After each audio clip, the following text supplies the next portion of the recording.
Apostle जी, इस बहन का नाम पिंकी है। ये अपनी बेबी की गवाही देने के लिए आए। लोग बोलते थे कि ये हॉस्पिटल में क्यों नहीं जाते, अब तो टेक्नोलॉजी आ गई, अब हॉस्पिटल में भी जाते हैं। आप बोलो क्या करना है। थाउजेंड्स टेस्टिमनी, हजारों, लेकिन एक दो कितनी टेस्टिमनी आप दे लोगे। और ये वो लोग हैं जो हॉस्पिटलाइज थे, आईसीयू में थे, 17 दिन 18 दिन कुछ काम नहीं कर रहा था। जब प्रार्थना हुई उसके बाद रिकवरी स्टार्ट, घर में गए, हीलिंग स्टार्ट, आज सामने आप। अपोस्टल जी, इस बहन का नाम पिंकी है और ये अपनी सबसे लाइफ की सबसे बड़ी टेस्टिमनी देने के लिए आज आए हैं। 6 जून 2008 में इस बहन की मैरिज हुई और कहते कि मैरिज के तुरंत बाद ही जैसे ससुराल में गए तो दुष्ट आत्मा के अटैक इस बहन के ऊपर होने पड़े और दबाव पड़ने लगे। कहते कि दुष्ट आत्मा गला दबाता था, हर समय सांस एकदम से बंद हो जाता था, ऐसे लगता था जैसे ये मरने पर हो। तो इस दुष्ट आत्मा के अटैक की वजह से कहते कि प्रेगनेंसी कंसीव नहीं हो रही थी।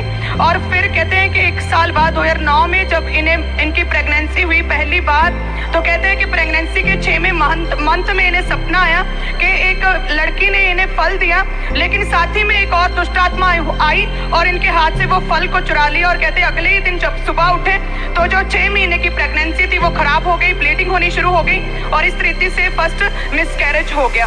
और कहते हैं कि फिर फरवरी 2011 में ये बहन सेकंड टाइम। आप कितनी बार आपके प्रेगनेंसी हुई, कितनी बार डेथ हुई बेबी की? 2 बार मिसकैरेज हुआ और 5 बार डेथ हुई। पहला क्या था? पहला मिसकैरेज था। क्या बेटी था बेटा था? पहले बेटी थी। और दूसरा? दूसरी भी बेटी थी। तीसरा? तीसरी भी बेटी थी। चौथा?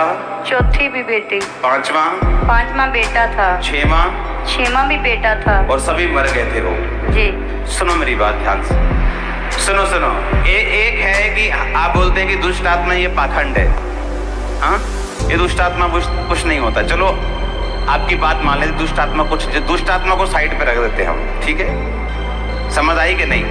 दुष्ट आत्मा को कहाँ रखते हैं? साइड पे। अब आते हैं मेडिकल हिसाब से। फर्स्ट बेबी हुआ, डेथ हो गई। Second death, third death, fourth, fifth, sixth, सभी बच्चों की डेथ हुई। 7th टाइम मिसकैरेज हुआ, मरे हुए बच्चे पैदा हुए। 10 डॉक्टर बदले आपने। जी। 10। आप कहां से हैं? गुरदासपुर से। आप तरीका को कुछ समझ नहीं आता था कि आप अपने हस्बैंड को क्या बोलते थे? डाइवोर्स दे दो मेरे को। जी, मैं इसे बोलती थी कि मुझे डिवोर्स दे दो, आप दूसरी शादी कर लो। और लोग भी इसे यही कहते थे कि आप दूसरी शादी कर ले, इससे क्या तुझे मिलेगा। और अपोस्टल जी, जब शादी के 14 साल तक कोई भी बेबी नहीं हुआ था तो इनके हस्बैंड ने इनका साथ नहीं छोड़ा और इन दोनों ने डिसाइड किया कि अब हमारे कभी भी बच्चा तो हो ही नहीं सकता, क्योंकि 7 बच्चे मर चुके हैं डिलीवरी के तुरंत बाद। तो इन्होंने एक लड़की को, बेटी को अडॉप्ट कर लिया था अपोस्टल जी। ओके। या तो शादी बचाने के लिए इन्होंने बेबी अडॉप्ट कर लिया, क्योंकि कोई भी चांस नहीं था। डॉक्टर्स ने भी, हर बड़े से बड़े डॉक्टर ने यही बोला कि बच्चा पॉसिबल ही नहीं हैगा, कि अभी वो जो है सफर करेगा, क्योंकि एकदम से डिलीवरी के एकदम से बच्चा मरता था। तारीफ करो इस भाई के लिए। आप बताओ, जब एक करके आपके बच्चे की डेथ तो क्या फील होता था आपको? बहुत बुरा फील होता था। और आप प्रभु में थे उस समय? जी थी, लेकिन इतनी नहीं, कंप्लीट नहीं थे। जब पहला बेबी हुआ, दूसरा, तीसरा, चौथा, आपको क्या डर नहीं लगने लगा उसके बाद कि बेबी ऐसा हो ही नहीं सकता? या क्या था आपके दिल में, क्या चल रहा था लाइफ में? बताओ मेरे को। लाइफ में बहुत कुछ चल रहा था और ऐसा भी होता था कि अगर मैं फिर कंसीव करूंगी तो कैंसर ना हो जाए। बहुत लोग कहते थे, मेरी बुआ सास खुद डॉक्टर थी, वो भी कहती थी कि अभी तू प्रेगनेंसी कंसीव नहीं करनी है, अगर तू कंसीव करेगा तुझे कैंसर हो जाएगा, तो इतना बड़ा महंगा इलाज तू कहाँ से करवाएगी। फिर ऐसे ही मुझे किसी ने बोला कि खुदा पर भरोसा रख, तुझे सब कुछ सही होगा, कोई कैंसर वैंसर खुदा के आगे कुछ भी नहीं है। बताना टेस्टिमनी क्या है इसके बारे में। और फिर अपोस्टल जी ये 2008 में मैरिज हुई और शादी के 13 साल बाद 2020 में अपोस्टल ये चर्च आए थे गुरदासपुर चर्च में, और लगातार इन्होंने टेस्टिमनीज को सुना, वचन को सुनते रहे और फायर प्रेयर को रिसीव करते रहे। इनका विश्वास जो है परमेश्वर के ऊपर बढ़ा और 1 साल बाद 24 अक्टूबर 2021 इनकी चंगाई का डिलीवरेंस का वो दिन था।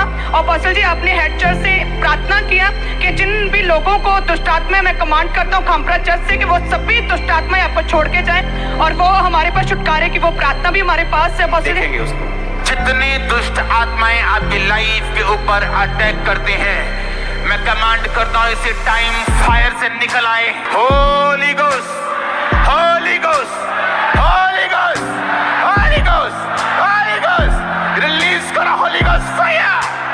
और अपोस्टल जी जैसे ही इस प्रार्थना को रिसीव करने के बाद इन्हें प्रेगनेंसी हुई, तो कहते हैं कि 14 साल में ऐसा पहली बार हुआ कि जब प्रेगनेंसी हुई इन्होंने कंसीव किया तो कोई भी दुष्ट आत्मा का सपना नहीं आया और कोई भी दुष्ट आत्मा ने इनके हाथ से फल नहीं छीना। ये निशानी थी इस बार की प्रेगनेंसी और 7 प्रेगनेंसी जो 14 साल में हुई। एक फर्क था कि जब डिलीवरेंस के बाद प्रेगनेंसी हुई तो उसमें कोई सपना शामिल नहीं था। तो हम लोग समझ सकते हैं ये क्या है। दूसरे लोग इतना ही समझे कि बेबी होता नहीं था, अब हो गया है। तो हमारे लोग इतना समझे कि परमेश्वर छुटकारा देने वाला परमेश्वर है। और अपोस्टल जी बड़ी टेस्टिमनी इनकी लाइफ में आई कि 16 जुलाई 2022 को परमेश्वर ने शादी के 14 साल बाद बेबी गर्ल के साथ ब्लेस किया और वो बच्चा पूरी तरह से स्वस्थ है और वो 1.5 महीने का बच्चा हो चुका है और हर तरह का दुष्ट आत्मा का टेंशन है। छुटकारा छुटकारा छुटकारा हालेलुया छुटकारा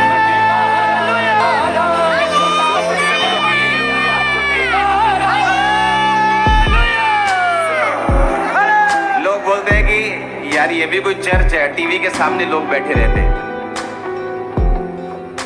मैंने कहा अगर आप सुन सकते हो तो आप ले सकते हो। बैठ जाओ, बैठ जाओ। अपने पड़ोसी को बोलो अगर तू सुन सकता है तो रिसीव कर सकता है। आमीन। जब गुरदासपुर चर्च शुरू हुआ था तो परमेश्वर ने मुझे बताया था कि यहाँ इतना जादू और टोना क्रिश्चियन लोगों के अंदर काम कर रहे हैं।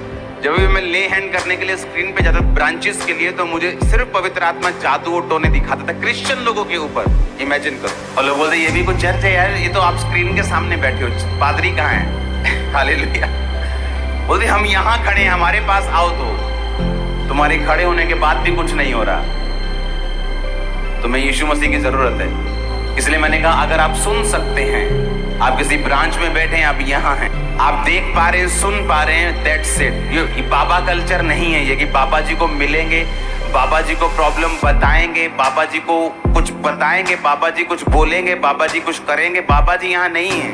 अमेरिका में मैं गया तो लोगों को वहाँ शायद आदत नहीं थी, हर बंदा मिलना चाहता था, हर बंदा मिल के प्रॉब्लम बताना चाहता था। उनको शायद होगी, यहाँ पे मैंने ट्रेन कर दिया लोगों को।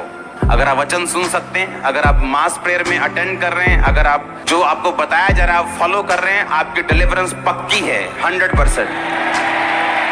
इस भाई के लिए भी ताली बजा दो खुदावंद के नाम में। ऊंची आवाज से बोलो थैंक यू जीसस, हालेलुया। बहुत से लोग अपनी मैरिज खो देते हैं, शादी तोड़ देते हैं बहुत से लोग। इस बार जब डिलीवरेंस हुई, इस बार जब मैंने 2020 से चर्च जाना शुरू किया और जब मैंने मास प्रेयर को रिसीव करना शुरू किया और परमेश्वर की आत्मा ने जब कहा जितने दुष्ट आत्मा वो डिलीवर होंगे, मैंने डिलीवरेंस ली। डिलीवरेंस लेने के बाद जब प्रेगनेंसी हुई तो पिछली वाली प्रेगनेंसीज थे अलग थी, इस बार कोई सपना नहीं था और पूरी प्रेगनेंसी कंप्लीट, बेबी कंप्लीट। आज हाथ में बेबी है। इमेजिन करो उनके घर का आनंद किस लेवल पे होगा। बहुत से लोग अपनी मैरिज खो देते हैं, शादी तोड़ देते हैं बहुत से लोग।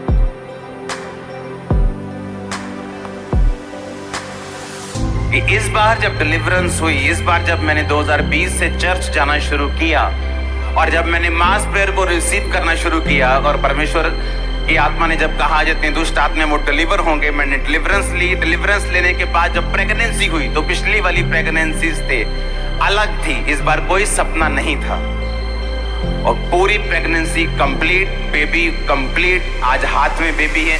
इमेजिन करो उनके घर का आनंद किस लेवल पे होगा।